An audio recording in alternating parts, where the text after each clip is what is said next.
Hello అందరికీ, ఇది ఈరోజు మినీ బ్లాగు. ఈరోజు నాగల చవితి కదా, మా హర్షిత్ బాబుకి పుట్ట దగ్గర తల వెంట్రుకలు అయితే తీయించాము. ఇలా పుట్ట దగ్గర తల వెంట్రుకలు తీయించడానికి ఒక స్టోరీ అయితే ఉంది.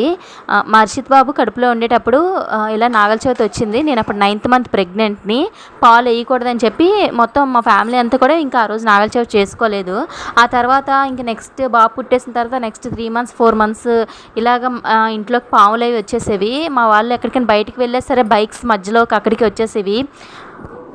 మా ఇంటి పక్కనే పెద్ద పుట్టు ఉంది. ఎవ్రీ ఇయర్ కూడా అక్కడే పాలు వేస్తాము.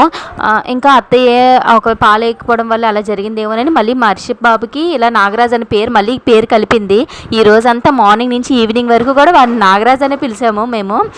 ఏదైనా వచ్చిన చవితికి ఇలా తల తీస్తామని అత్తయ్య అయితే మొక్కుకున్నారు. చవితి రోజు అనే కాదు, నేను ప్రతి శుక్రవారం కూడా బాబు పేరు చెప్పి పాలు గుడ్డ అయితే పుట్టలో అయితే వేస్తాను. తల తీయించేసిన తర్వాత అయితే ఆ వెంట్రుకలు పట్టుకొని వెళ్ళి పుట్ట దగ్గర అయితే పెట్టేశాను. ఇది ఈరోజు మినీ వ్లాగ్. ఫుల్ వీడియో వచ్చేసి రేపు మార్నింగ్ అప్లోడ్ చేస్తాను. మరిన్ని వీడియోస్ కోసం నా ఛానల్ని లైక్ చేసి షేర్ చేసి అలానే సబ్స్క్రైబ్ చేసుకోండి. Bye bye.